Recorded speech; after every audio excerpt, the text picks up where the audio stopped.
네, 진심으로 반갑게 생각합니다. 이 성남시 관내에 있는 학교인데도 제가 여러분들 만날 기회가 많지가 않았어요. 그래도 오늘 이렇게 초청해 주셔서 정말로 감사드리고, 제가 여러분들한테 제가 딱 여러분 나이에 아들을 둘 가지고 있습니다. 군대 갔다가 제대를 해서 2학년에 복학한 요런 정도 나이. 되게 여러분하고 비슷하죠? 아마 3학년, 4학년 정도 해당이 될 것 같은데, 하여튼 너무 반갑습니다. 자, 여러분들 축제 기간이라는데, 원래 정치인들이나 이런 사람들이 무슨 강연인가 뭘 해놓으면 순지 할 얘기만 하고 재미없어 죽겠는데 숫자는 채워야 되겠고 이렇게 괴로워하는 경우가 많다고 해요. 저는 그렇게 안 하도록 하겠습니다. 자, 여러분들한테 필요한 얘기를 좀 하도록 할게요. 자, 여러분한테 도움이 되는 얘기 진짜로. 요즘 청년배당이라고 하는 얘기 들어보셨나요? 그런 것도 안 들어보면 어떡해. 여러분들을 위해서 있는 건데. 이 중에 트위터, SNS, 페이스북 뭐 이런 거 하는 사람 손 들어보세요. 많이 하죠. 그럼 저를 찾아서 전부 다 팔로우를 해주도록 하십시오. 제가 조금 전에도 지금 하나 올리고 왔어요. 여러분 뒤통수를 찍어가지고 여기 동서울대에 왔습니다. 이렇게 제가 올려놨어요. 친구해 주십시오. 네. 이 청년배당이라고 하는 게 있는데, 이게 사실은 이재명 시장이 혼자서 처음 만들어낸 얘기는 아닙니다. 제가 며칠 전에 체육대회, 동체육대회를 갔다가 어떤 어르신을 만났어요. 안녕하세요 어르신, 반갑습니다 이러고 다니는데 어떤 어르신이 저를 쫙 째려보더니 사지 멀쩡한 애들한테 왜 돈을 준다는 거야? 이러는 거예요. 청년배당 얘기를 들으신 거예요. 특히 종편 이런 데서 듣고 이재명 시장이 표 얻으려고 돈을 갖다 시민 세금을 막 살포를 하려고 그런다. 포퓰리즘이다. 사지 멀쩡한 청년들한테 왜 돈을 주냐? 더 가난하고 어려운 사람한테 돈을 줘야지. 이런 얘기를 많이 들으셨나 봐요. 그러니까 저를 보자마자 바로 거의 멱살을 잡을 듯한 태도로 사지 멀쩡하고 그 젊은 놈들한테 왜 돈을 주는 거야? 우리 같은 사람한테 줘야지. 이렇게 말씀을 하세요. 그래서 제가 어르신은 65세가 넘으면 한 달에 20만 원씩 돌아가실 때까지 주지 않습니까? 근데 우리는 청년들 24살 되면 1년 동안 딱 한 번 100만 원 주겠다는 건데 뭘 그러십니까? 네, 이렇게 얘기했어요. 뭐 그래도 이해 안 하세요. 그래도 뭐 젊은 놈들은 몸도 다 건강하고 하려면 말이야 젊을 때 고생을 사서도 한다는데 고생을 시켜야지 왜 돈을 주냐고. 이렇게. 여러분도 동의하시죠 그 말에? 동의 안 하시죠? 갑자기 헷갈렸어요? 예, 성남시에서 이제 예산을 만들어 가지고 청소년 19세부터 24세까지가 법률상 청소년인데 이 청소년 중에서 청년에 해당하는 사람들이 너무 어렵다. 예, 너무 어려우니까 우리가 예산을 아껴 가지고 마련한 돈으로 분기별로 25만 원 정도씩 한 달에 한 8만 원, 9만 원 돼요. 예, 그 정도를 24세가 되면 1년에 4번 나눠서 주어서 그걸로 책도 사보고 친구들하고 여행도 좀 가고 커피도 마시고 굳이 내 용돈 부족해서 알바하느라고 공부도 못하는데 그런 걸 좀 대체할 수 있도록 해주자 했더니 젊은이들이 반대해요. 또 여러분도 반대하시는 분 계시죠? 돈을 왜 그런 데 쓰나 이러죠? 찬성하세요? 말이 없어 보니까. 총장님이 뒤에서 지키고 있으니까 학생들이 얼었나 봐요. 자유롭게 하시랍니다. 괜찮대. 하고 싶은 얘기. 하여튼 이게 우리나라 사회에서는 처음 듣는 얘기가 돼서 그런 거예요. 처음 듣는 얘기. 왜 청년들한테 돈을 주려고 그러나. 정부에서도 반대해요. 청년들한테는 일자리를 만들어줘야지. 왜 돈을 주려고 그러냐. 그럴듯하죠?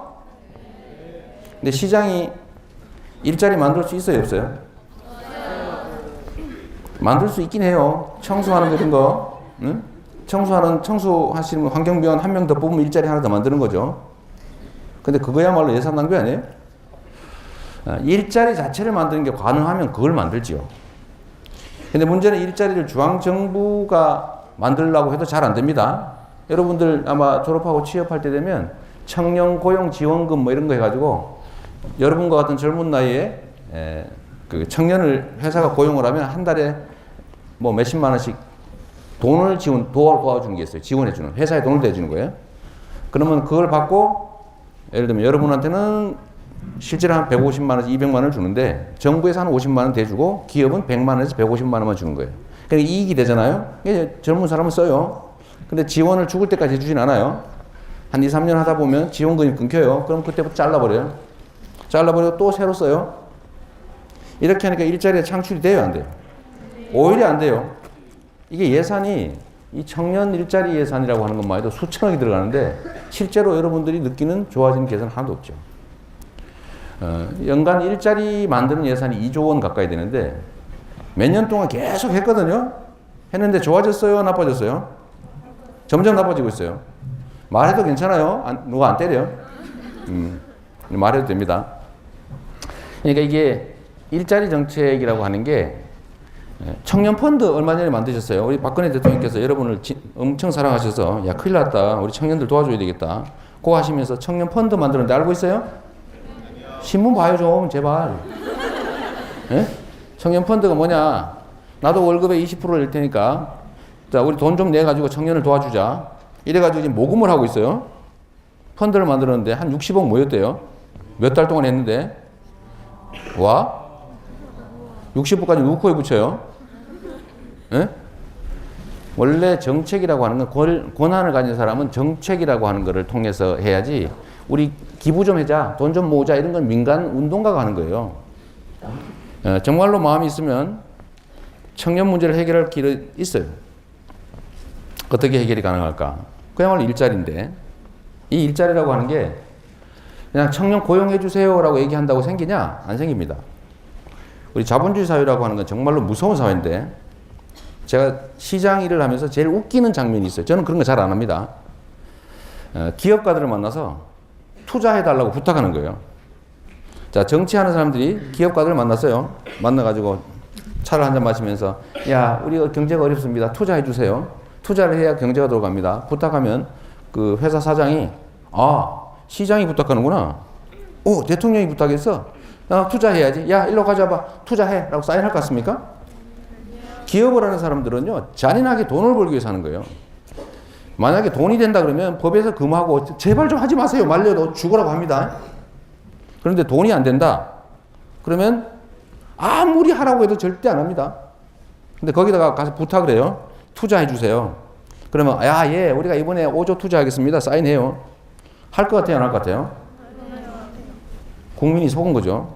그 사기예요, 사기. 제가 보기엔 그런 정치적 행동들은 사실 국민을 상대로 거짓말하는 거죠. 진짜 할 수 있는 게 뭐냐? 일자리가 생길 수 있는 기업을 지원하면 됩니다. 예를 들면 우리나라의 그 일자리를 만드는 기업들은 다 중소기업들이 고용을 90% 이상을 하고 있어요. 중소기업이. 그리고 이 노동집약적인 일을 하게 되죠. 그런데 우리나라의 대부분을 차지하는 수출 대기업들, 소위 IT 기업들 이런 데는 영업이익이 연간 수십조가 나도 아무리 그 매출이 늘고 영업이익이 늘어도 고용이 늘지를 않습니다. 근데 거기다가 예를 들면 세금을 막 깎아줘요. 삼성전자가 세금 얼마 낼 것 같습니까?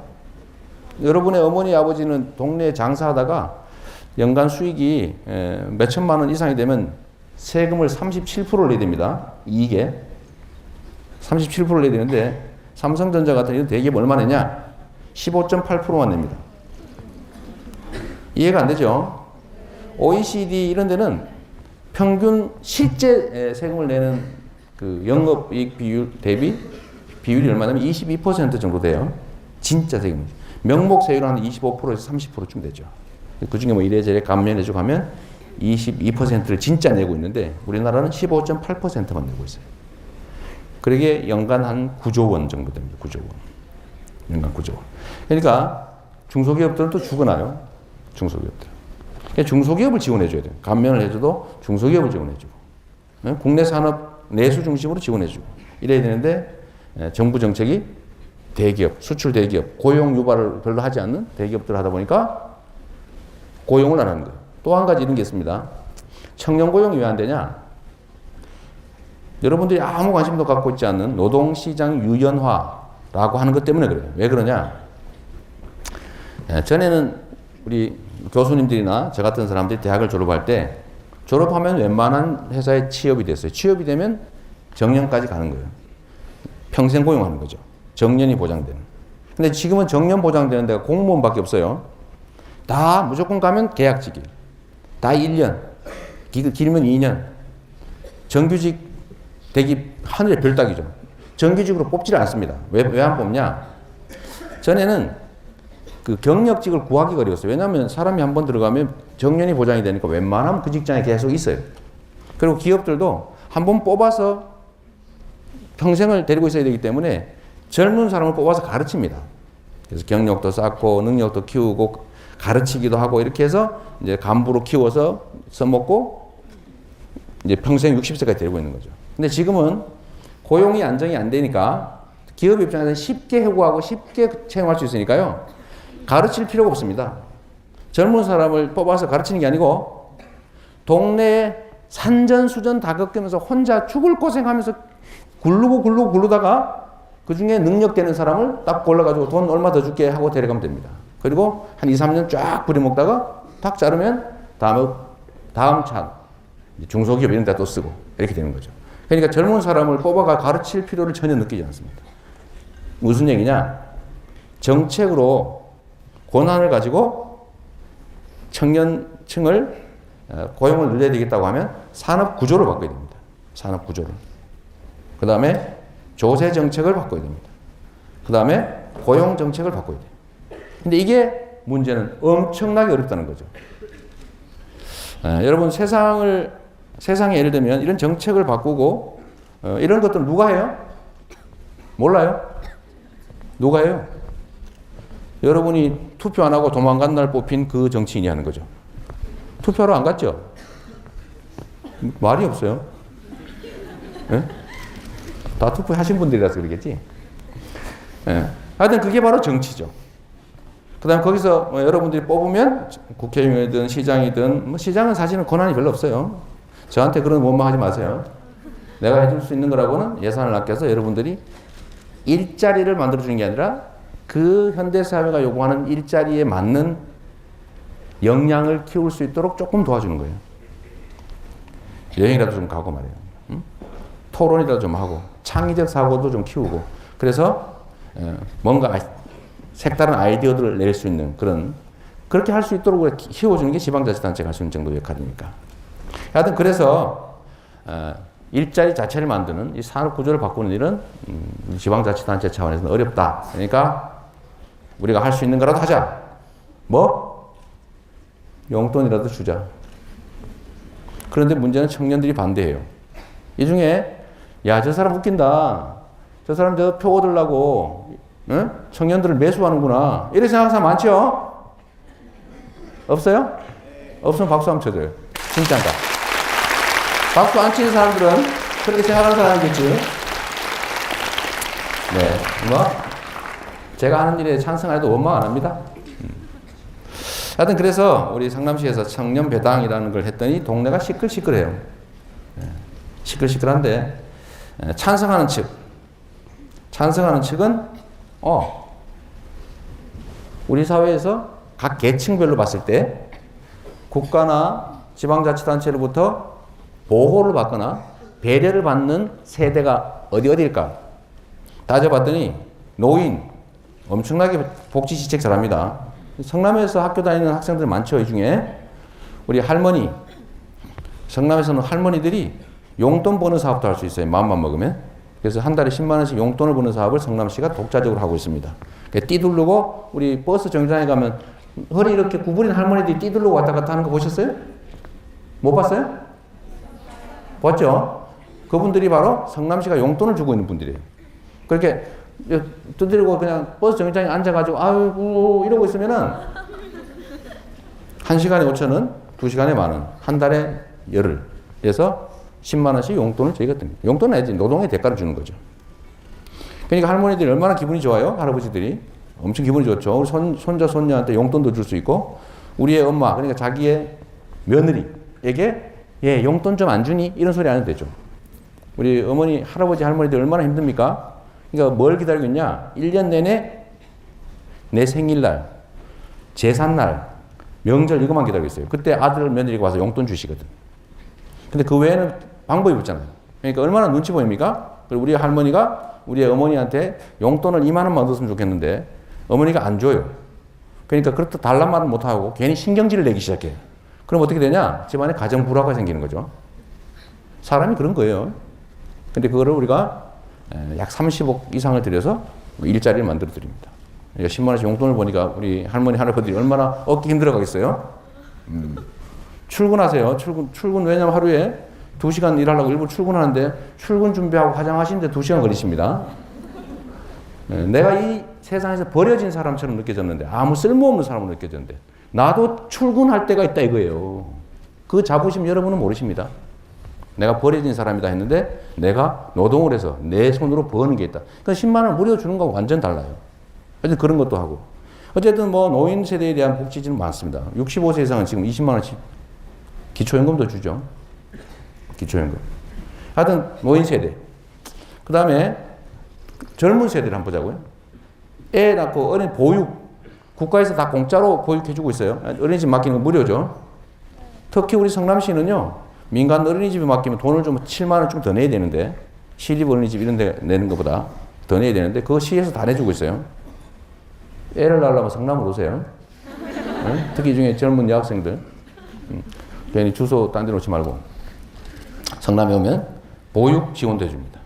초, 중, 고등학교 다닐 때 여러분들은 사실 논술이니 뭐 이런 공부하느라 고생 많이 했죠. 다 엄마 아빠가 돈 대서 해주거나 아니면 못했거나 학교에서 가르치는 것만 가지고 부족해서 자기 돈 들이 했는데 성남에서는 연간 200억을 넘게 들여서 체험학습, 토론 수업 이런 거 다 지원해 줍니다. 작년부터. 그 외에도 예를 들면 뭐 어디 밥도 그냥 뭐 부산급식도 해주고 여하튼 이 학생 계층에 대해서도 지원이 있고 학생 이전에 보육 단계에서도 지원이 많아요. 우리 대학생 여러분 성남시에서 대학교 다니는 학생들은 등록금 빌리면 이자 다 내주는 거 알고 있어요? 네. 이러면 고맙다고 그래야 되는 거 아니야? 나한테 말고 시민들한테. 네. 박수 한번 쳐주세요. 네. 아주 성남만 하고 있는 일이죠. 이렇게 이런 정책들을 다 하고 있는데 세대별로 보면 청년 세대에 대해서는 아무런 정책적 배려가 없습니다. 그러니까 겨우 성남시가 하고 있는 등록금 이자 대신 내주는 거. 네. 그거 잘 활용하십시오. 몰라가지고 이용 못하는 사람도 있대요. 바보처럼 그러지 말고. 그거 꽤 됩니다, 돈이. 그리고 제약 기간 동안에 계속 해줘, 계속 이자를 내줍니다. 하여튼 이 청년 세대에 대해서 정책적 배려가 전혀 없다. 왜? 옛날부터 그렇게 얘기했던 거예요. 젊어서 고생은 사서도 한다. 젊은 놈들은 고생 좀 해봐야 돼. 그게 기회가 많이 열려 있을 때 고생하는 건 좋아요. 그건 진짜 도움이 되죠. 근데 기회가 거의 없을 때는 고생시키면 좌절합니다. 근데 그럴 때는 격려해줘야죠. 고생을 시킬 게 아니라 배려해줘야 된다. 그래서 딴 데는 못하지만 우리 성남시가 좀 하겠다고 했더니 정부에서 지금 막고 있어요. 정부에서. 여러분들은 젊은 세대들인데 제가 요새 이 젊은 세대들을 보면 참 안타까운 생각이 드는 게 하나 있습니다. 여러분은 여러분의 삶을 개선하기 위해서 개인적인 노력 많이 하시죠? 네? 진짜 노력 많이 하죠. 뭐 공부도 열심히 해야 될 뿐만 아니라 체력도 관리하고 짝도 잘 찾아야 되니까 그죠? 짝을 잘 찾아야 되니까 또 뭐 그것도 많이 하고 살도 빼야 되고 이런 노력을 진짜 많이 하세요. 그렇게 해서 자기의 삶이 개선이 되는데 문제는 세상이 개인이 아무리 노력해도 안 되는 게 있습니다. 그게 바로 구조화 시스템이에요. 구조화 시스템. 사람들은 다 그렇게 생각해요. 착한 사람 착해서 그렇죠. 내가 잘못되면 내가 모자라서 그렇지, 내가 열심히 안 해서 그렇지 이렇게 생각하게 돼 있어요. 물론 그게 겸손함의 표현일 수도 있지만 그러나 진짜는요 해도 안 되게 만들어진 시스템이 문제입니다. 해도 안 되게. 그 시스템을 바꿔야 돼요. 아까 얘기한 대로 정책의 방향을 바꿔야 됩니다. 특정 소수를 위한 정책을 할 것이냐, 다수 대중을 위한 정책을 할 것이냐. 누가 선택해야 된다면 다수 힘없는 사람들이 혜택 보는 정책을 해야 되는 게 윤리적으로 맞는데 현실적으로는 어떻습니까? 가진 힘센 사람 편 정책을 하게 돼 있어요. 그게 현실이죠. 그게 정치고. 이 시스템을 위해서 여러분들은 공익이라고 하는 게 세상 나와 관계없는 공적인 일이라고 하는 게 우리의 삶과 직접 관계없다고 생각하는 경향이 아주 강해요. 근데 이걸 인생을 살다 보면 그걸 체험으로 알게 돼 있습니다. 그게 바로 투표율이에요, 투표율. 여러분 투표 잘 안 해요, 그죠? 그래서 누가 저보고 그러더라고요.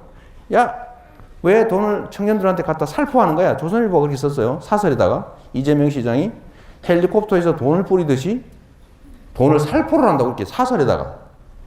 근데 그걸 본 어르신들이 그러는 거죠. 진짜 그러네. 전문인한테 돈을 살포를 하는구나, 저게. 그래서 제가 그때 반격을 했습니다. 뭐라고 반격했냐? 내가 표를 생각하면 노인 정책을 확대한다. 노인 정책. 아까 이런 거죠. 어르신들 뭐 이런저런 정책을 하지만 아까 얘기한 용돈 사업 너무 좋아하세요. 경쟁률이 막 엄청나게 치열해요. 1년에 9개월 하니까 90만 원 버는 거예요, 1년에. 그러니까 30억을 하면 3,000명이 혜택을 보는데 이걸 한 100억 하면요. 10,000명이 혜택을 볼 수 있는 거예요. 10,000명이. 그 10,000명이 한 달에 10만 원씩 1년에 90만 원씩 돈을 버니까 얼마나 기분 좋겠어요? 그분들은 100% 찍습니다. 100%. 표정이 왜 그래? 응? 설마? 투표율 80%. 근데 청년들은 투표해봐야 20%대입니다. 희한해요. 20대는 20%, 꼭 20%대. 30% 투표율은 30%대예요. 진짜 희한해. 40대는 한 40%대, 50대는 한 50%대, 60대는 60, 70%대. 70대가 아니라 70%대니까 60% 넘는 거죠. 희한하지 않습니까? 그러니까 이 정치라는 사람은 얼마나 영악하냐. 저도 정치인이죠. 표 되는 데다가 돈을 씁니다. 표 되는 데를 찾아가고 표 되는 데를 들여다보게 돼 있어요. 내가 살아남아야 되니까. 다음에 안 찍어주면 아웃되는데요. 내가 아무리 좋은 생각을 가지고 뭐예요? 그러니까 표 되는 데래요. 그래서 내가 진짜 그 생각하면 노인 정책을 하지, 노인 복지 정책을 확대하지, 표 얻으려고 젊은이 안 한다. 왜? 투표도 잘 안 하는 집단한테 내가 왜 하겠냐. 네? 내년에 저희가 24세, 3년 이상 성남에서 한 24세한테 100만 원을 주기로 했는데 100만 원을 지급하면 그 예산이 113억이 필요합니다. 다 우리가 조사를 다 해봤죠. 예산도 다 있어요. 근데 못 주게 될 가능성이 많으니까 이사올 생각하지 마십시오. 정부에서 법을 만들고 있어요. 이재명 시장 복지방지법이지.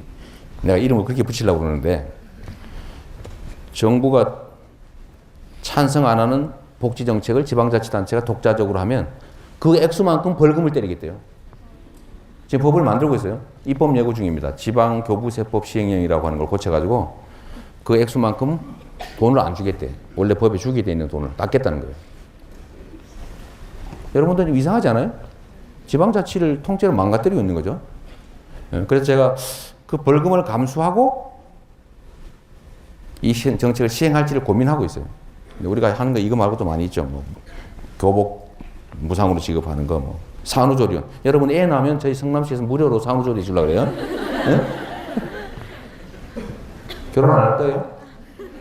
결혼할 때 꼭 성남으로 오세요. 근데 이것도 지금 정부가 반대해서 지금 약간의 지장이 생기고 있습니다. 근데 저희가 확 저질러서 그냥 할까 생각 중이에요. 재판을 하면 우리 이길 수 있거든요. 그건 명확하게 위법이기 때문에. 하여튼 그런 상태입니다. 그래서 여러분들, 여러분의 삶을 개선하는 것은 여러분 개인의 역량을 키우는 것도 중요한데 더하기 세상사에 관심 좀 제발 가지세요. 알겠어요? 네. 앞으로 많이 바뀌겠는데 보니까. 제가 여러분들한테 도움되는 얘기를 한두 개만 하고 그만할게요. 이게 뭐 사실은 이런 얘기 정말 지겨운 얘기일 건데 우리 학생회에서 초청해 주셨는데 질문할 시간도 있나요? 질문 준비하십시오. 자, 질문할 기회를 드릴게요. 자, 무슨 얘기를 해도 괜찮아요. 아주 곤란한 질문을 해도 괜찮습니다. 지금부터 준비하세요. 야, 이 인간 곤란하게 생각하는 뭐 있나? 지금부터 스마트폰을 뒤지도록 하십시오. 이재명 씨면 엄청 이상한 거 많이 나와. 그걸로 하도록 하시고. 제가 여러분들, 물론 이렇게 세상이 어려운 상황이긴 하지만, 그래도 여러분들은 앞으로 100년 인생을 살아야 됩니다. 앞으로 최하 80년 살아야 됩니다. 지금도 평균 수명이 80몇 살쯤 되는데, 여러분이 아마 이 세상을 하직하게 되는 건 그때쯤 되면 아마 평균 수명이 100세를 훨씬 넘어 있을 거예요. 한 110세 이래 되지 않을까요? 그럼 앞으로 90년 더 사셔야 됩니다. 지겹죠? 지겨워? 하여튼 이 긴 인생을 준비해야 되는데 이 긴 인생에서 여러분들 제가 살아오면서 느꼈던 거 여러분 도움된 얘기를 한두 개 할게요. 첫 번째는 여러분들 성공하고 싶지요? 진짜 내가 계획한 거 다 이루고 싶지요? 그 실패하기 싫지요? 제가 그 방법을 알려드리도록 하겠습니다. 첫 번째는 어려운 방법, 두 번째는 쉬운 방법을 순서대로 알려드리도록 할게요. 어려운 방법이 있어요. 좀 어려워. 신의 능력을 갖추면 됩니다. 내가 원하는 걸 다 이루는 거. 그거 하려면 신이어야지, 신. 좀 어렵죠? 현실적으로 좀 어려우니까 그거 말고 쉬운 방법이 있어요. 바보가 되면 됩니다. 바보가. 기준을 확 맞춰요. 내가 요구하는 원하는 수준을 맞추면 됩니다. 내가 이번에 졸업하기 전까지는 반드시 짝을 만들어서 결혼한다. 근데 조건을 만들어야 되는데 키 크고 잘생기고 이쁘고 돈도 많고 공부도 잘하고 성격 좋고 이런 거 다 버리고 나하고 염색체만 다르면 된다. 라고 목표를 정하는 거예요. 야, 염색체 다른 놈 있나 없나 이렇게 보면 되지. 다른 거 다 따지지 마라. 내 목표는 그래. 이렇게 하면 쉽게 이룰 수 있어요. 나는 삶의 목표가 하루 3끼만 밥을 먹으면 된다. 옛날에는 그런 게 인생의 목표인 경우가 많았어요. 그거는 제가 지금 간단하게 이루어 드리도록 하겠습니다. 성남시에 오면요. 노숙자한테 아침에도 밥을 줍니다.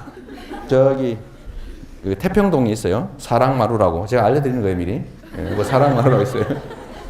그리고 보통 노숙자한테 밥 주는 건 전신만 주는데 성남에는 저녁도 줍니다.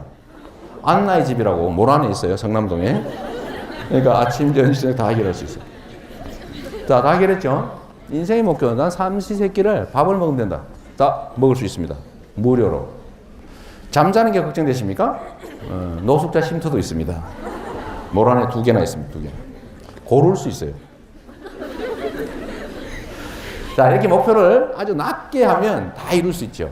근데 이게 뭔 얘기냐면, 그래서 보통의 사람들은 자기가 최선을 다해서 겨우 이룰 수 있는 거를 이뤄야 재미가 있어요. 네? 그래서 총력을 다해도 이룰 동 말동한 걸 목표로 정하게 되어 있습니다.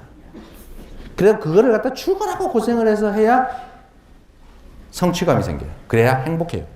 그게 인간이에요. 그래서 삶에서 성공과 실패라고 하는 거는 불가피하게 반복될 수밖에 없다. 내 삶에서 실패를 제거하겠다는 생각 자체가 바보 같은 생각이죠. 불가능한 일이죠. 그래서 실패를 삶의 일부로 받아들이세요.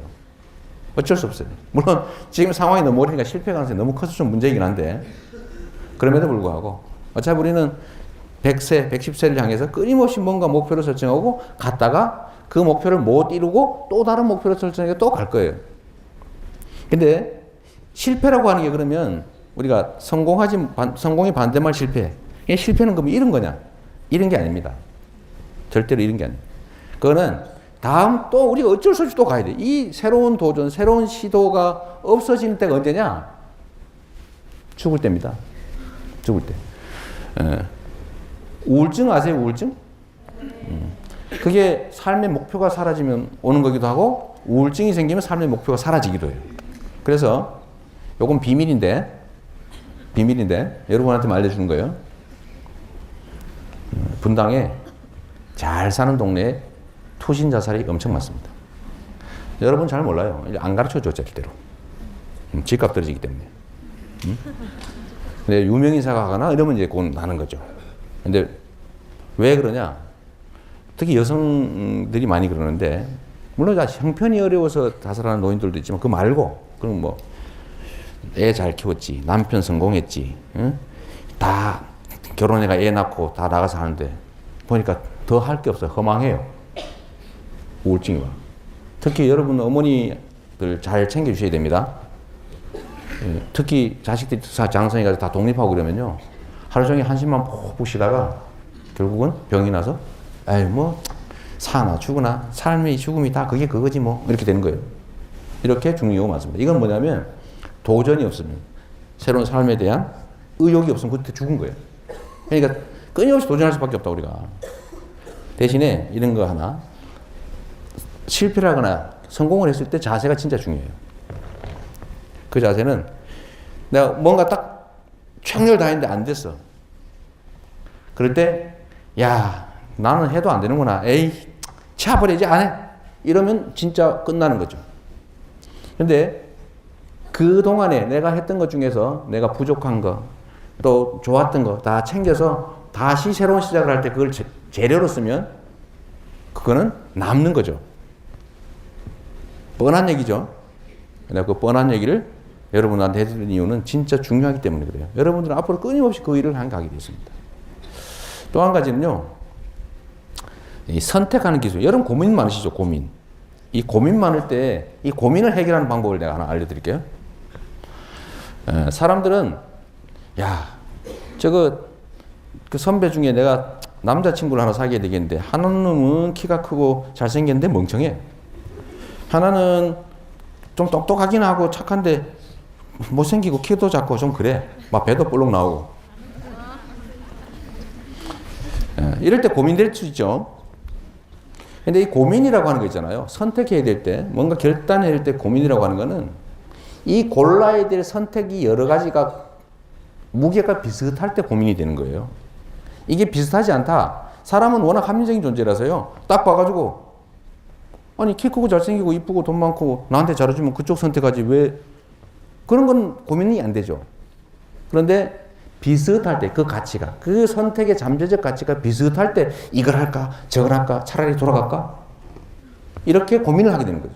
근데 이 고민이 심할 때가 있어요. 근데 그 심한 건 어떤 거냐면 그 두 개의 가치가 너무나 비슷해서 안 골라지는 사태를 말하는 거죠. 그럴 때는 어떻게 고르면 됩니까? 연필 굴리기 하면 됩니다. 가지고 왼쪽 오른쪽 딱 놓고 연필을 딱 세운 다음에 넘어지는 쪽을 선택하도록 하십시오. 저는 뭐 다른 방법으로 좀 저질스러운 방법으로 선택을 했는데 손바닥에 침을 탁 뱉어가지고 탁 쳐보는 거예요. 그거 해봤어요? 그런 거 하지 마세요. 예, 좀 지저분해. 연필 굴리기. 응? 예. 어떤 걸 선택해도 그럴 경우 똑같습니다. 그럴 때는 아무거나 선택하세요. 대신에 결론은 뭐냐면 그 선택을 하고 난 다음에 그 선택에 최선을 다하면 좋은 선택 되는 거고 최선을 다하지 않고 어리버리하고 적당히 하면 잘못한 선택이 되는 거예요. 최선을 다하지 않으면 스스로 이렇게 생각하게 돼 있어요. 내가 최선을 다하지 않았다고 생각하기 어렵거든. 이기적이기 때문에. 내가 선택을 잘못한 걸로 생각합니다. 그때 저 길로 갔더라면 차라리 좋았을 것을. 이 노래 가사가 아니고. 응? 이리 갈까 저리 갈까 차라리 돌아갈까 할 때 내가 절로 갔어야 되는데 라고 생각하는 거는 자기를 합리화하는 거예요. 근데 최선을 다하면 그렇지 않습니다. 최선을 다하면 아까 얘기했죠. 사람은 목표를 설정할 때 최선을 다하면 겨우 이룰 수 있는 걸 정하게 돼 있어요. 근데 최선을 다하지 않으면 되겠어요? 안 되겠어요? 당연히 안 돼요. 최선을 다해도 될까 말까 하는 걸 정하는데 최선을 다해도 안 되는 걸 최선을 다하지 않으면 당연히 안 되죠. 그러니까 선택은 아무렇게나 하세요. 그거 가지고 시간 보내지 마십시오. 뭘 선택해도 똑같다. 그리고 마지막 요 얘기만 하고 끝낼게요. 드디어 졸기 시작했어요. 진짜 어렵네. 자, 제가 좀 전에 피터 비숍이라고 하는 교수를 만나고 왔어요. 혹시 들어봤어요? 피터 비숍. 지금 빨리 쳐보세요. 스마트폰으로. 엘빈 토플러 이래로 미래학자로 뭐 상당히 두각을 나타내는 세계적인 석학이라고 그래요. 성남에 이제 강연을 저희가 초청을 했습니다. 지금 성남시청에서 이걸 사람들이 듣고 있어요. 한 600명 정도. 근데 이 양반 듣고 있는데 이 양반이 하는 일이 뭐냐면 미래를 우리가 어떻게 준비할까요? 여러분하고 관계가 있습니다.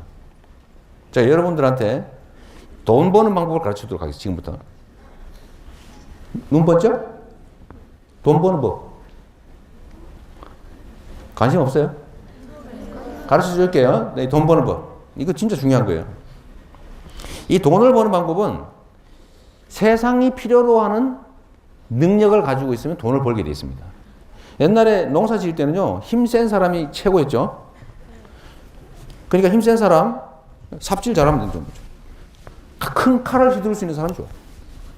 조그만 칼로 이렇게 하면 뭐예요? 큰 걸로 휙 하면 이게 바로 누구예요? 장비야, 장비. 무식하긴 하지만 힘을 잘 써. 그때는 그랬는데 그 다음에 산업사회로 전환이 되면서 이 힘쓰는 거는 기계가 대신하게 됐죠. 그럼 그때는 뭔 능력이 필요합니까? 머리가 좋아야 돼, 머리가. 이 머리가 좋아야 되는데 이 머리 좋은 사람들이 이제 분석도 하고 외우기도 하는 거죠. 우리가 졸업할 때는 시험을 이런 걸 봤어요.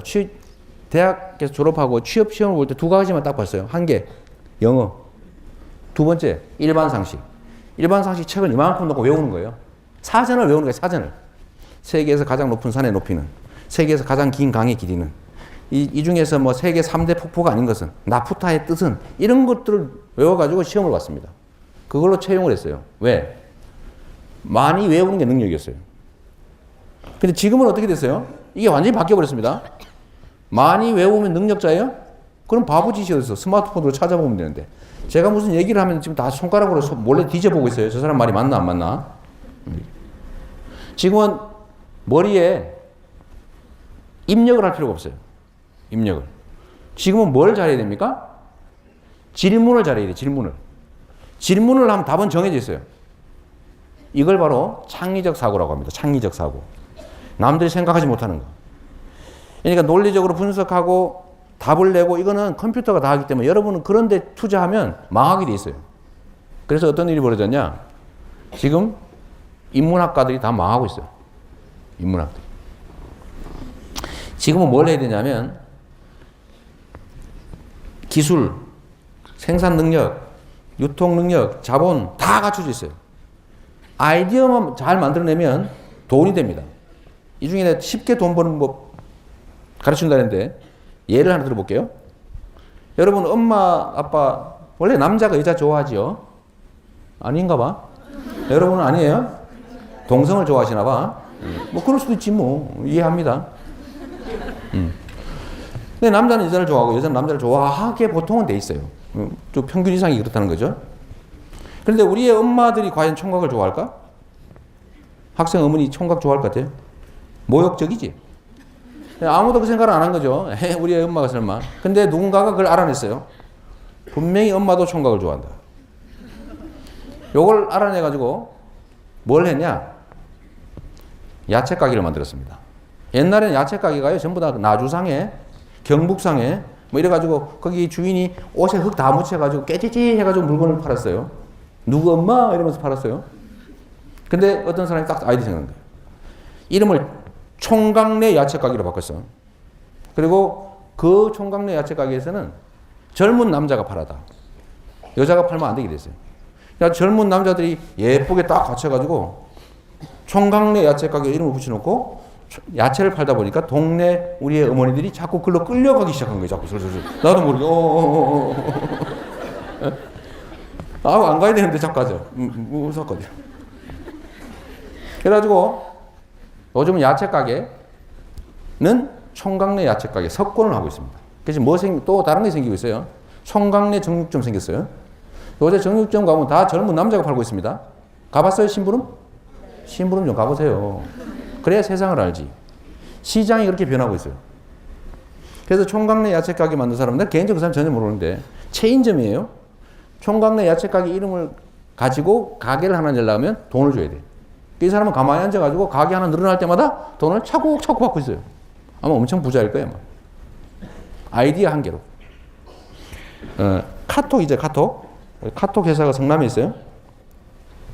카톡에 울림이 만약에 띠르르릉, 띵동 이런 거 있으면 썼겠어요, 안 썼겠어요? 까똑, 까똑, 까똑, 까똑, 까똑, 까똑, 까똑. 재밌잖아. 전에 애니팡이라고 하는 거 있었죠. 요새도 하나 모르겠는데.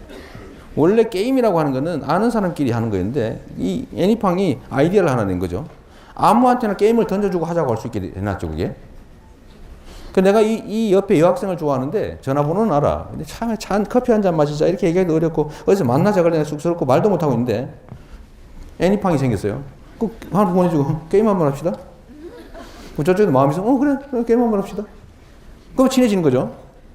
사람들 사이에 너무 외롭고 소통이 어려우니까 그 도구를 던져준 거예요. 그러니까 그거 엄청나게 퍼졌죠. 엄청난 돈을 벌었습니다. 투자한 거 없어요. 옛날에 여러분들 여기 게임 학과도 있던데 제가 갤러그 대마왕이에요. 갤러그 모르죠? 뭐 알 리가 없지. 있어요. 저렇게 하는 거.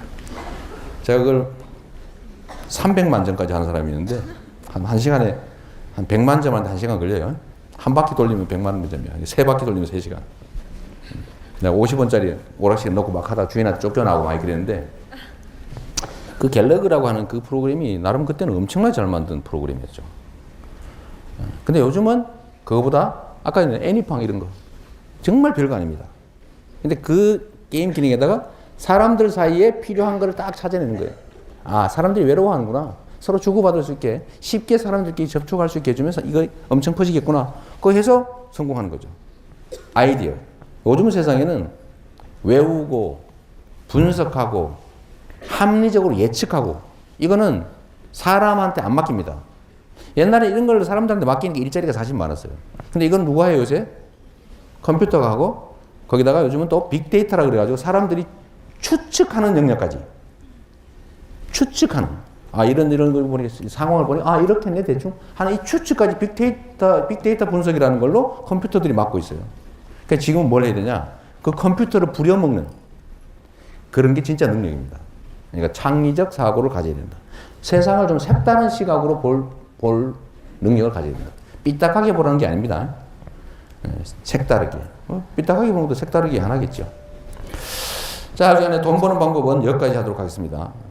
그래서 여러분들이 대학 다닐 때 많이 만나고 많이 얘기하고 많이 경험하고 그거 중요해요.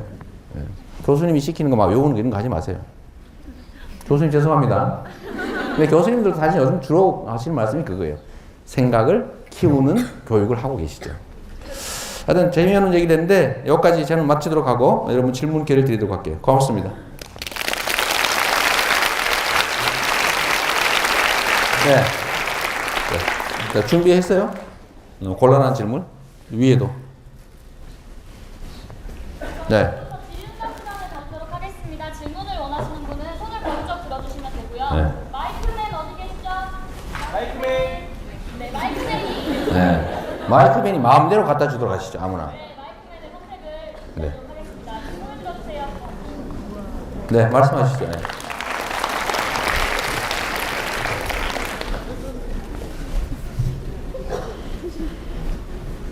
네, 일어서셔가지고 예쁜 얼굴 한번 보여주세요. 소개도 좀 하시고. 안 나와요? 그거 안 나와요? 마이크가 안 돼?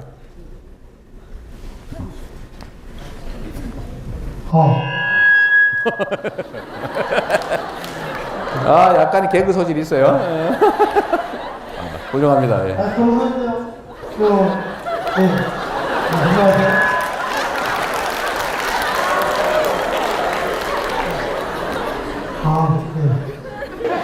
최근에 역사 교과서 국정화 논란이 일어나고 있는데 성남시 장로님은 어떻게 생각하시는지 궁금합니다. 아주 나쁜 짓이라고 생각합니다.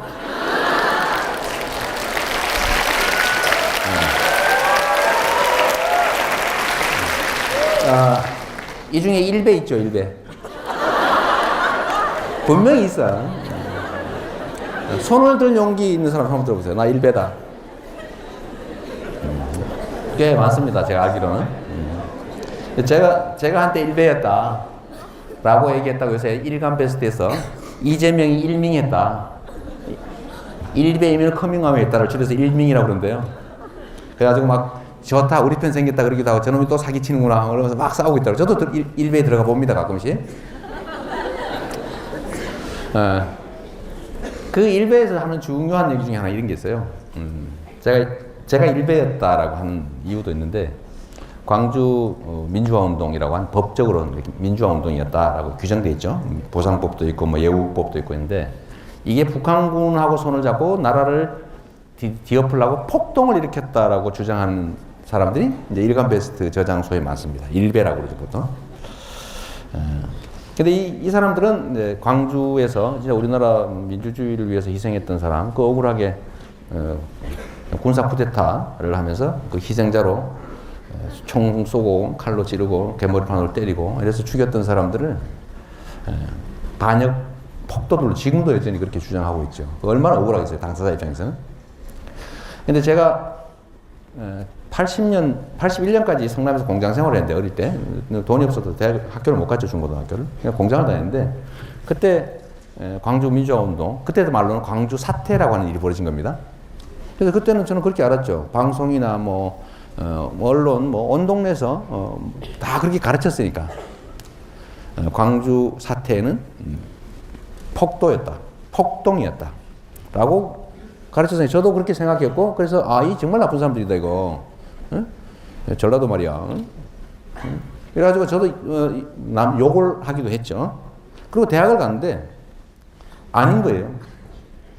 전혀 아닌 거죠. 소수의 군인들이 좀 잘 먹고 잘 살아보겠다는 아주 그런 저열한 욕망 때문에 그 희생자들로 억울한 사람들을 쏴 죽였던 사건이었죠.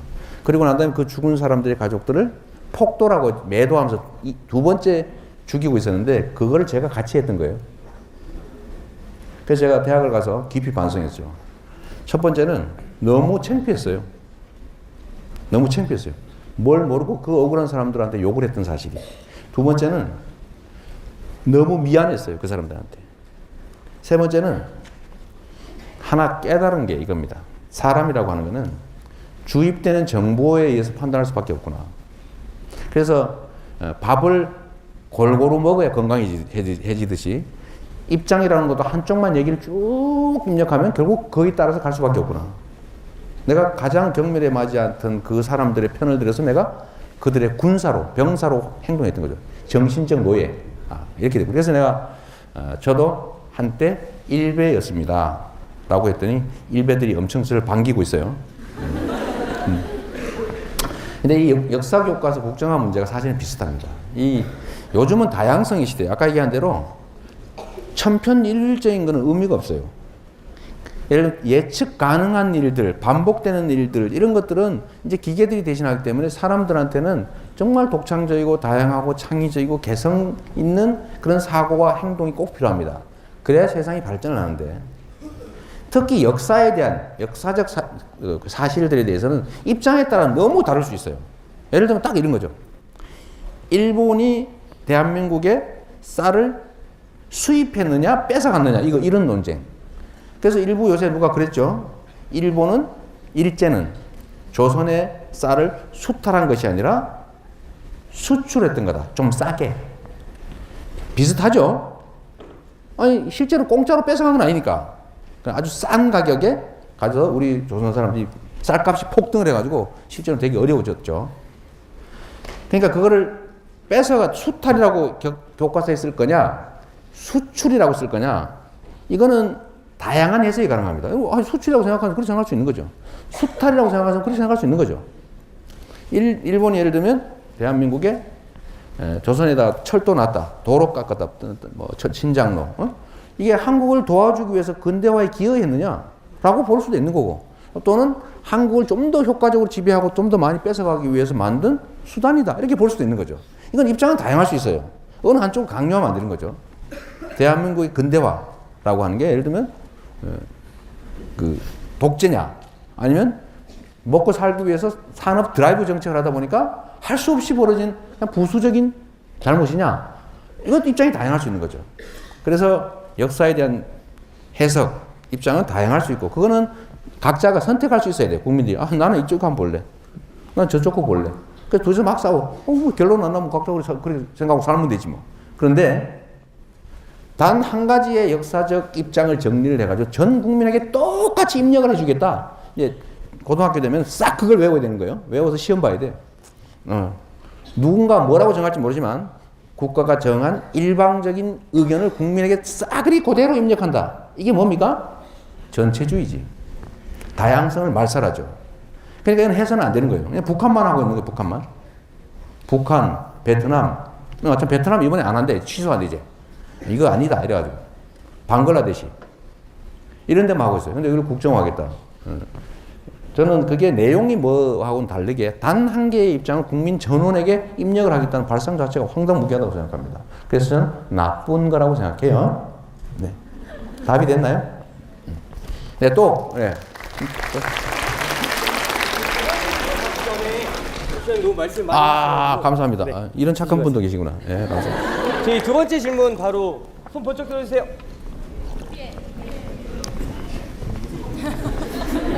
제가 받을게요. 네. 버리고 가네. 네. 아무나 들으시죠. 예, 네, 말씀하세요 그냥. 마이크면 어디 갔어? 예, 아무나 말씀하세요. 예. 그 마이크면 이따 일로 찌어 오세요. 네. 동서대학교에서 아, 말해도 됩니까? 어디? 아니, 저기 아니 저기. 예. 자, 말씀하세요. 일어서서 하셔. 아이고 잘생겼어요. 예? 아이고 죄송합니다. 이거 어떡해? 이런 치명적인 실수를. 이거 나중에 따로 한번 만나요. 시장님께서 시장이 되시고 나서 가장 보람 있는 일은 무엇이었으며 그 일을 이루었을 때 기분이 궁금합니다. 이런 모험적인 질문을 해주실까요? 글쎄 시장이라고 하는 사람이 해야 될 역할이 여러 가지가 있는데요. 그 중에 어디 한 집단의 지도자라는 표현에 너무 싫은데 최종 책임자가 해야 될 역할 제일 중요한 거는요. 통합하는 거예요. 통합. 그 내부에서 안 싸우게 하는 겁니다. 원래 사람들은 다투게 돼 있어요. 왜냐하면 이 세상에 자원이나 기회 이런 거는 유한한데 그걸 가지려는 사람 많잖아요. 근데 그런 사람들이 모여 있으니까 기본적으로 다투게 돼 있습니다.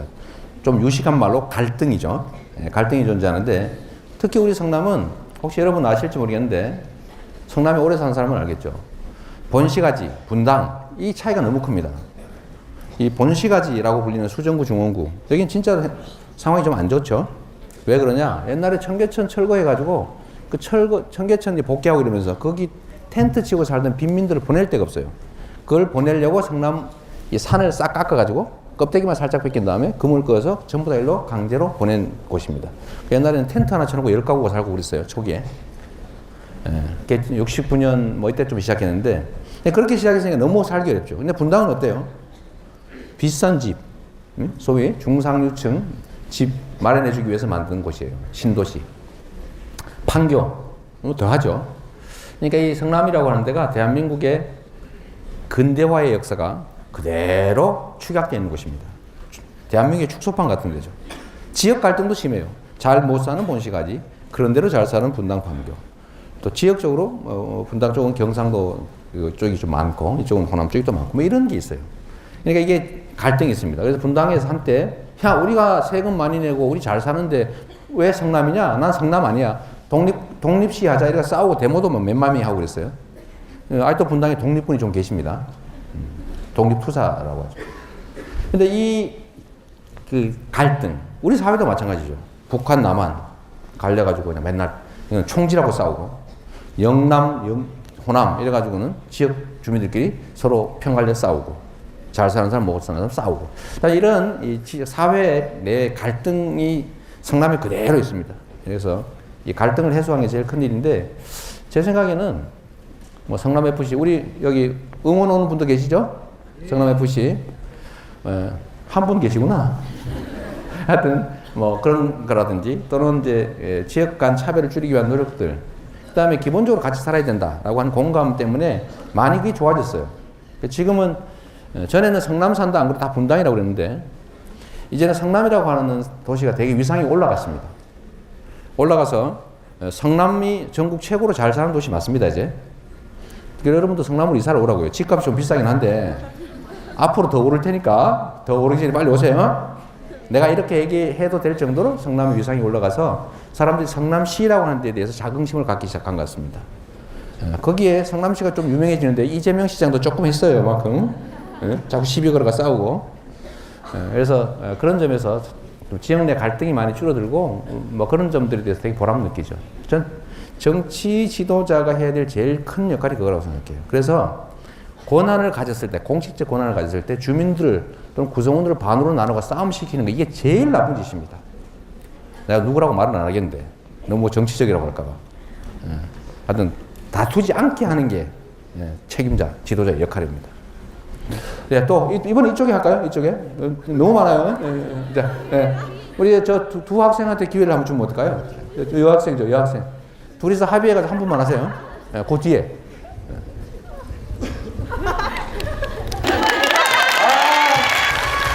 펜이 있구나, 펜이.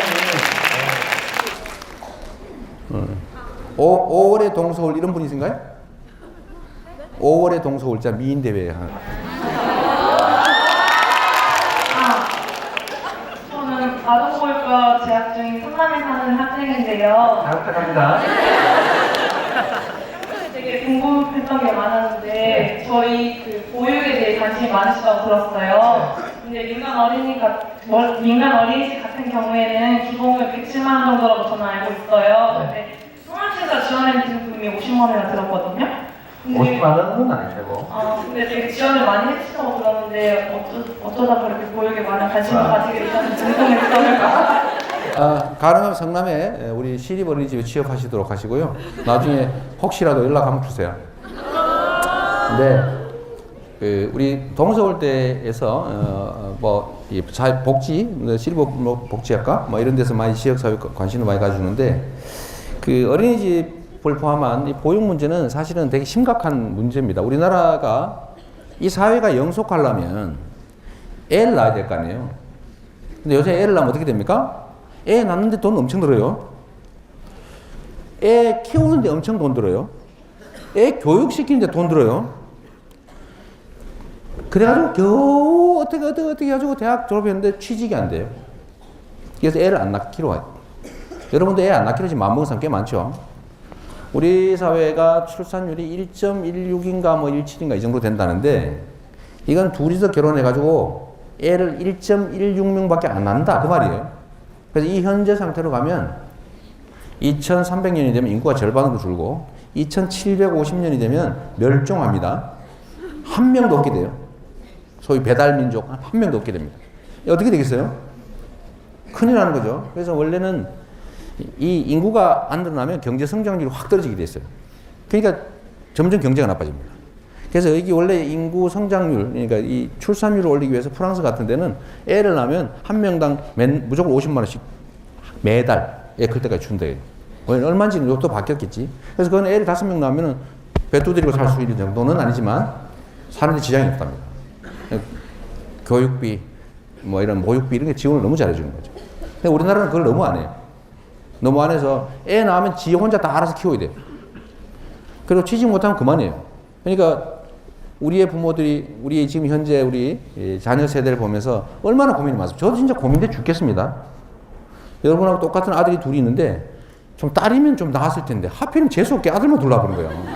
네? 이런 경우가 제일 나쁜 거거든요, 이게 사실. 근데 어쨌든 이 아이들을 보면서 이게 도대체 어떻게 사나 걱정이 막 드는 판인데 모두가 그러고 있거든요. 그러니까 이걸 해결해 줘야 된다. 그래서 부담을 줄여서 출산율을 높여서 우리 사회가 조금 더 영속할 수 있도록 해야 된다. 그래서 그 중에 하나가 교육 지원하는 거, 보육 지원하는 거, 출산 지원하는 거. 그리고 이번에 저희가 하려고 하는 게 이제 청년 배당을 포함한 청년 지원이에요. 이게 그냥 즉흥적으로 하는 일이 아니라 나름 체계적으로 하고 있는 겁니다. 그러니까 보육 지원은 나름대로 잘 됐어요. 그래서 다른데 어린이집 가지 마시고 성남으로 꼭 취직해야 돼요. 왜냐? 성남시에서 15만 원 더 줘, 시에서. 그리고 다른 이런저런 지원 때문에 아까 얘기한 한 50만 원 차이가 난다는 이유가 시에서 지원하는 게 한 15만 원 정도 있고요. 또 민간 어린이집은 1인당 모나들이 부모가 내는 돈을 시가 다 내주고 있어요. 차액 보육료 다 내, 진짜 무상으로 다 해. 그러니까 그런 것도 어린이집이죠. 또 어린이집에 저희 시설 개선비 지원해줘요. 이걸 엄청나게 많이 지원을 해주니까 어린이집에서 고용하는 선생님한테 잘해줄 수 있는 거예요. 나 왜 이걸 해주냐면 자꾸 애를 꼬집더라고. 애를 키우면서 성질 나니까. 애를 꼬집지 마라. 그래서 꼬집지 말라니까 이러더라니까요. 힘들어 죽겠는데 신경질 할 때 가끔씩 그럴 수밖에 없다. 이렇게. 물론 그게 말한 건 아니지만. 근무 환경이 너무 열악하고 힘드니까 애들한테 정성을 못 쏟는 거죠. 그래서 그걸 환경을 개선해 줘야 된다. 그러니까 선생도 좋고 부모도 좋고.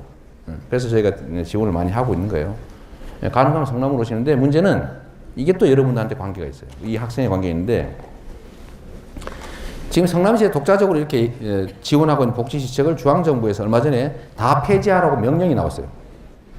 그래서 내가 안 한다 그랬어요. 아이고, 야, 우리가 예산 아껴서 하는데 무슨 소리 하는 거야. 그랬더니 아까 얘기했죠. 법을 만들고 있어요. 이거 폐지 안 하면 그 액수만큼 벌금을 때리는 법을 지금 만들고 있어요. 그러니까 여러분들이 그거를 좀 막아주십시오. 막아주는 방법이 뭐냐? 댓글 좀 달아주세요. 이게 실천이죠. 사람들은 우리 사회를 위해서 내가 뭘 기여할 수 있냐. 아까 내가 공공기여 얘기를 하니까 그럼 내가 뭐 하고 출마해야 되냐? 뭐 선거운동해야 되냐? 그거 필요 없습니다. 기사 보고 내가 공감하면 댓글 한번 눌러주고 공감 한번 눌러주고요. 페이스북 이런 데 좋은 글 있으면 좋아요 한번 눌러주고 댓글 한번 달아주고 댓글 중에 마음에 드는 거 있으면 누르면 그게 다음에 메인으로 올라갑니다. 네이버에. 그럼 다른 사람이 봐요. 아, 맞네. 그럼 그게 여론이에요. 우리 여론을 만든다고 하는 게 별거예요. 내가 하고 싶은 얘기를 하는 거지. 손가락으로 한 번씩. 스마트폰에 기사 좀 내 마음에 드는 게 있으면 꼭 좋아요 한번 눌러주세요. 그래야 기자들이 기사를 쓰지. 그리고 그게 세상에 국민의 의견이 되는 거예요. 이 작은 것들 해줘야죠. 그거 좀 해주세요. 네, 저희가 잘 지켜낼 테니까. 또 이번에 이쪽 줄 한번 합시다. 이쪽 줄. 억울하니까. 이 중간에 서 있는 이게 중립지대에 있는 분은 뭐예요? 이 중립지대 분을 합시다. 이게 노력하신 것 같은데. 그 다음에 이쪽에 한번 시간이 어떤가 모르겠는데. 안녕하십니까. 다 돼가네. 네. 해설대 디지털 전자과학과에서 네. 저는 정자동에 살고 있고요. 아이고 잘 부탁합니다. 주민등록도 돼 있겠지요? 시장님께 질문을 하고 싶었는데 작성이 왔는데 네. 오늘 답을 얻었고요. 난 궁금한 게 있어서 말씀드립니다. 시장님은 그 중고등학교를 나오시고 대학교를 검정고시로 입학하시는 건데 갑자기 그런 이유가 어떤 계기? 아 그래요? 이분 학생 얘기는 뭐냐면 이게 학교도 못 가고 중학교 고등학교 검정고시 해가지고 공장 다니다가 대학을 갔는데 그 갑자기 왜 그런 생각을 했냐 이렇게 지금 물어보는 거예요.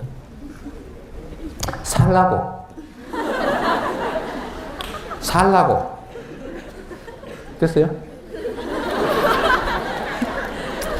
그러니까 내가 어려운 환경이잖아요. 여러분 제가 보니까 사지 멀쩡해 보이죠? 제가 장애인입니다. 장애인. 팔이 이렇게 돼 있죠. 이렇게밖에 안 움직여요. 요거밖에 안 움직여요.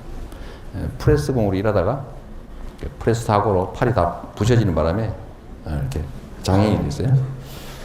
또 어려운 시기를 보냈는데 어떻게 대학을 갈 수 있었냐? 사는 길이 그거밖에 없더라고요.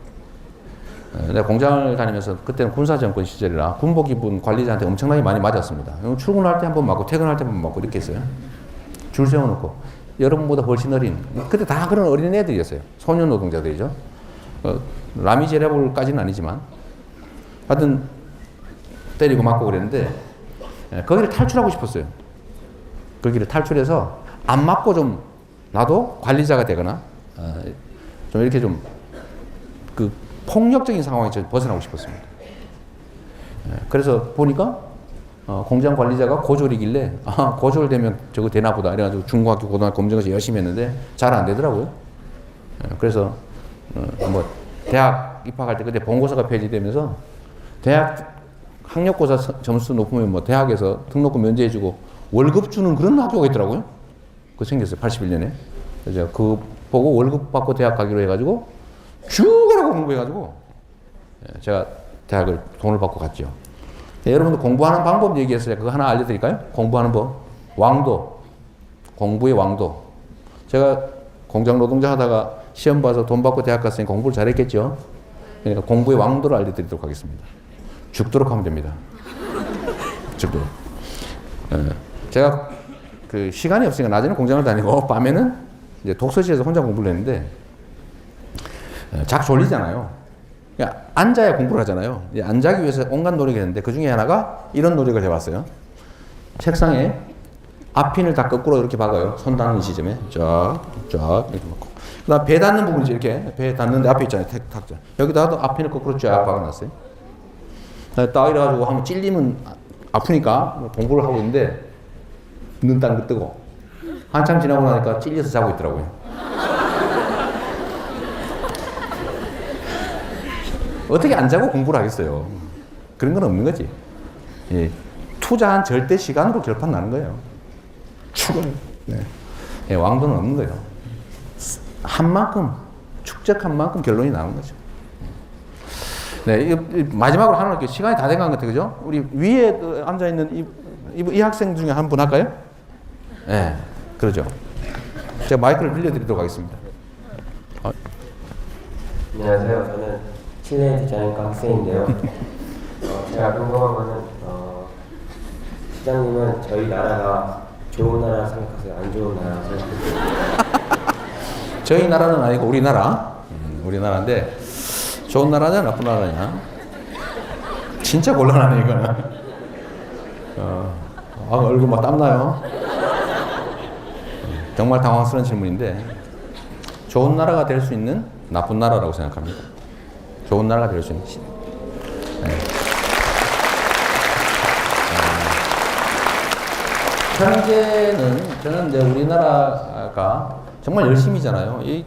전 세계 이렇게 부지런한 사람들이 없어요. 네. 부지런하지요, 똑똑하지요, 손재주 좋지요. 네? 그러니까 정말로 훌륭한 자질을 가진 민족이고 국민인데 지금 현재 상황은 그렇게 좋지는 않아요. 저는 제일 나쁘게 생각되는 게 뭐냐면 공정하지 않다는 겁니다. 공평하지 않다. 우리 사회가 경제도 성장하고 계속 경제 성장하잖아요. 경제 성장이 뭐예요? 이 사회 모든 소득, 이익이 그만큼 늘어났다는 얘기 아닙니까? 그런데 왜 사람들의 삶은, 다수 사람들의 삶은 나빠지냐? 이유는 아주 간단하죠. 특정 소수가 너무 많이 가지기 때문이에요. 재산과 자산과 기회, 소득, 이걸 특정 소수가 너무 많이 갖고 있다. 소위 이제 우리 쉽게 말하는 양극화. 너무 많이 가지고 있으니까 다수 사람들은요, 기회를 잃어버리니까 희망을 잃어버리는 거예요. 열심히 해도 안 될 것 같아. 그래서 이걸 바꿔야 된다. 이 불공정한 사회. 그래서 지금 현재는 매우 불공정한 게 문제예요. 그리고 그게 정말 애도 안 낳게 만들어버렸고, 사람들한테 희망도 뺏어가 버렸고, 그래서 야, 이 대한민국이 앞으로 어떻게 될까 이렇게 고민할 수밖에 없는 상황이 돼 있어서 현재 상태는 그렇게 뭐 좋은 나라, 나쁜 나라 굳이 둘 중에 고르라면 나쁜 나라의 비중이 좀 더 큰 상태입니다. 근데 저는 좋은 나라 될 수 있다고 생각해요. 그것도 아주 좋은 나라. 공평하기만 하면, 공직자들이 나쁜 짓만 안 하면 엄청나게 좋은 나라가 될 수 있다고 생각해요. 제가 이 얘기만 할게요. 누가 그 얘기를 해요. 성남시가 옛날에 빚이 뭐 엄청 많아가 모라토리움을 했다는데 요새는 뭔 돈이 그렇게 많아가지고 무슨 남들은 생각지도 못한 그런 이상한 복지를 자꾸 하고 있냐. 제가 그렇게 얘기했어요. 내가 언제 너네들한테 돈 달라고 그랬냐. 우리가 있는 돈 아끼고 나쁜 짓 안 하고 해서 맡긴 돈으로 주민들한테 돌려주겠다는데 이게 복지인데, 그리고 이게 세금인데, 공짜가 아니고 그들이 낸 세금인데 잘 아껴서 돌려주는 게 뭔 나쁜 짓이냐. 그래서 사람들이 의문을 갖는 거예요. 돈이 도대체 어디서 났을까? 어디서 나기는? 나쁜 짓 안 하니까 생긴 거지. 제가 이렇게 얘기하는 거죠. 성남시가 1년에 쓰는 예산이 1조 6천억쯤 됩니다. 1조 6천억쯤 되는데 제가 3년 동안에는 1년에 빚을 1,200~300억씩 갚았어요. 그 돈 중에 떼어가지고. 그래도 성남시 살림에 아무 지장 없었어요. 근데 그 빚 다 갚고 나니까 그다음부터는 그 돈으로 예를 들면 청년 배당도 하고 아까 보육료 지원도 하고 뭐 어르신 지원도 하고 학생들 교육 지원도 하고 하는 거예요. 그래서 누가 그걸 자꾸 물어요. 어디서 생긴 돈이냐. 그래서 제가 나쁜 짓만 안 하면 이 정도 돈은 충분히 생긴다. 정부도 4대강 22조 원 갖다 버렸고 1년에 1조 원씩 비용 들어가고 있습니다. 근데 도움이 안 되고 있잖아요. 자원 외교한다고 100억짜리 1조 원 주고 사고 해가지고 한 40조 날렸대요. 응? 여러분 동그라미 몇 개 갔습니까? 1조. 모르겠지? 씌워보세요 빨리. 그 정도는 엄청난 돈이에요. 그 엄청난 돈 거기다 버렸죠. 방위비리 1년에 국방비가 38조 원 정도 들어가는데 그중에 10조 원을 매년 무기를 삽니다. 근데 이 무기를 사고 만들고 하는데 물에 안 뜨는 잠수함 만들었어요. 참 물에 안 가라앉는 잠수함. 총알에 뚫리는 방탄복. 이 중에 군대 가지고 누가 총알에 뚫리는 방탄복 만들죠. 물속의 구조가 불가능한, 물속에 안 들여다보이는 통영함.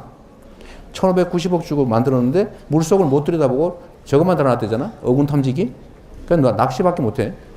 1,590억을 주고 만들었는데 공격 헬기를 만들었는데 이 공격 헬기가 채공 시간이 짧아가지고 공격하러 가다가 야 시간 됐다 집에 가자 빨리 기름 넣어 이래 이런 거 만들려고 돈을 막 수조씩 갖다 버려본 거예요. 지금 네바다 사막에 미국에서 40년 전에 개발한 대잠 초계기라고 있어요. 잠수함 잡는 비행기. 40년 전에 개발해가 지금 쓸모가 없어가지고 네바다 사막에 페인트 칠해가지고 녹슬지 말라고 보관하고 있는 비행기가 있어요. 그거를 12대 대당 600억씩 주고 사오기로 결정했습니다.